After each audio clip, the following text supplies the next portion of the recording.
వరంగల్ జిల్లా ఖానాపూర్ మండలం నర్సంపేట నియోజకవర్గంలో మాజీ మంత్రి హరీష్ రావు మాట్లాడుతున్నారు. లైవ్ చూద్దాం. కూలగొడతా ఉన్నాడు.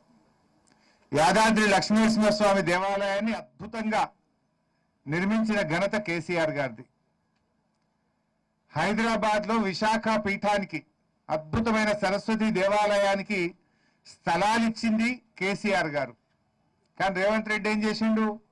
మన ఉగాది పండుగ పూట పోయి విశాఖ పీఠాన్ని కూల్చేస్తా, అక్కడున్న సరస్వతి దేవాలయాన్ని కూల్చేస్తా అని అధికారులను తోలిండు. ఇవాళ వరంగల్ జిల్లా నర్సంపేట తాలూకా ఖానాపూర్ మండలం అశోక్ నగర్ లో 800 ఏళ్ల కింద నిర్మించిన కాకతీయ రెడ్డిరాజులు నిర్మించిన గణపతి దేవుడు నిర్మించిన అద్భుతమైన శివాలయాన్ని కూల్చివేసినారు. ఇప్పుడేదో బుకాయించే ప్రయత్నం చేస్తున్నారు. చూడండి, ఆ శివాలయానికి రక్షణగా పెద్ద కోటగోడ లాంటి కట్ట కట్టారు, ఆనకట్ట. ఆ కట్టను కూడా తొలుచుకుంటూ లోపలికి పోయినప్పుడే అర్థమవుతుంది ఇంత పెద్ద కట్ట ఎందుకు కట్టినారు. లోపల ఉండే శివాలయానికి రక్షణగా ఆల్ రౌండ్ అంత పెద్ద కట్ట ఆ రోజుల్లో కట్టారు. ఆ కట్టను ఏ రకంగా తొలిచారో మనం చూస్తున్నాం. ఆ కట్టను తొలుచుకుంటూ లోపలికి వెళ్ళి ఆ దేవాలయాన్ని కూల్చారు. ఇదంతా కూడా తెలియక జరిగింది కాదు, తెలిసే జరిగింది. ఎందుకు ఈ మాట అంటున్నామంటే, సరే రేవంత్ రెడ్డి గారికి కూల్చుడు కొత్త కాదు. హైదరాబాద్ లో హైడ్రా పేరిట పేదల బతుకులు కూల్చిండు, పేదల ఇండ్లు కూల్చిండు, చివరికి దేవాలయాలు కూడా కూలుస్తున్నాడు. ఆయన ముఖ్యమంత్రిగా కట్టిందేమి లేదు, కూలగొట్టుడే తప్ప. పేదల ఇండ్లు కూల్చుడు, పేదల బతుకులు కూల్చుడు, దేవాలయాలు కూల్చుడు, మసీదులు కూల్చుడు, చర్చిలు కూల్చుడు. ఇవాళ ముఖ్యమంత్రి రేవంత్ రెడ్డి ప్రమాణ స్వీకారం చేసిన తొలినాలలో ఒక మాట నాకు గుర్తొస్తా ఉంది. నేను సెక్రటరియట్ లో పోతే లంక బిందెలు ఉంటాయి అనుకున్నా, కానీ ఇక్కడ సెక్రటరియట్ లో చూస్తే లంక బిందెలు కనబడతలేవు అని మాట్లాడిండు. రేవంత్ రెడ్డి ముఖ్యమంత్రి అయింది లంక బిందెలు ఎత్తుక్కోవడానిక? అందుకే ఆయన ముఖ్యమంత్రి అయిన తొలినాలలో ఏం చేసిందంటే, ఆ నిజాం కట్టడాలు ఉండే హైదరాబాద్ చుట్టూ ఆయన అనుయాయులను పెట్టి ఆడేమైనా లంక బిందెలు దొరుకుతాయేమని బాగానే ఎతికిండు.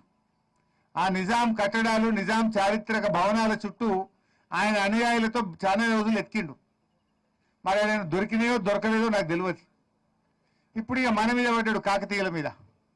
కాకతీయ రాజులు నిర్మించినటువంటి పురాతన ఆలయాల్లో మరి అక్కడ ఆ నిధులు, లంకె బిందెలు ఉంటాయి, గుప్త నిధులు ఉంటాయని చెప్పి ప్రసిద్ధి. ఎందుకంటే ఆ రోజుల్లో ఏం చెప్పేవాళ్ళంటే, శత్రురాజులు దాడి చేసినప్పుడు వారికి దొరకకుండా ఉండడానికి వజ్రాలు, వైడూర్యాలు, సంపదనంతా కూడా మరి గుహల్లో గాని దేవాలయాల దగ్గర దాచేవారని నానుడు ఉంటుంది.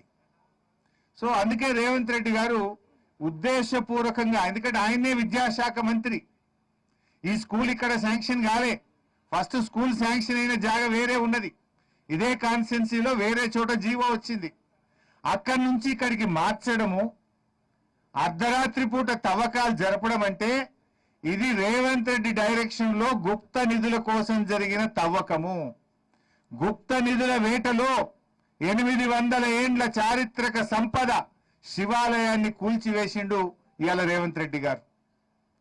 ఇవాళ ఎందుకు ఈ అనుమానాలు వస్తున్నాయంటే మేం చెప్పడం కాదు, ఇది జిల్లా అధికారి, జిల్లాకు చెందిన assistant director department of heritage and culture Bujji గారు, ఆయన కలెక్టర్ గారికి రాసిన లేఖ ఇది. ఈ వరంగల్ జిల్లా హెరిటేజ్ అధికారి బుజ్జి గారు రాసిన లేఖ. ఇందులో ఆయన ఏమంటాడంటే స్పష్టంగా, గర్భగుడి కింద, ప్రాచీన ఆలయ ప్రదేశాల కింద సాంప్రదాయకంగా ఉంటాయని నమ్మే గుప్త నిధులు లేదైనా విలువైన వస్తువుల కోసం ఈ తవ్వకాలు జరిపి ఉండవచ్చును అని మేమనడం లేదు. ఈ జిల్లా అధికారి కలెక్టర్ గారికి కంప్లైంట్ చేశారు. పురావస్తు శాఖ అధికారి కలెక్టర్ గారికి కంప్లైంట్ చేశారు. 7వ తేదీ కంప్లైంట్ చేస్తే ఇవాళటి వరకు ఎఫ్ఐఆర్ కాలేదు. ఇవాళటి వరకు కలెక్టర్ గారు చర్యలు తీసుకోలేదంటే దీని వెనుక రాష్ట్ర ప్రభుత్వ పెద్దలు ఉన్నారు కనుకనే కలెక్టర్ గారికి ధైర్యం చాలతలేదు. నేను అడుగుతున్న కలెక్టర్ గారిని, నేను అడుగుతున్న చీఫ్ సెక్రటరీ గారిని, నేను అడుగుతున్న రేవంత్ రెడ్డి గారిని, దేవాలయాలు ఒకవేళ మీ ఆదేశాలే లేకపోతే, మీకు సంబంధం లేకపోతే ఈ దేవాలయాలను కూల్చిన అధికారుల మీద, కాంట్రాక్టర్ మీద, ఇంజనీర్ల మీద మీరు చర్య తీసుకొని ఉండేవాళ్ళు కదా. మీరు ఇప్పటిదాకా చర్య తీసుకోలేదంటేనే ఇది మీ కనుసన్నల్లో మీ ఆదేశాలతో జరిగిందనే ఈ ప్రాంత ప్రజలు అనుకుంటా ఉన్నారు. ప్రజలే కాదు,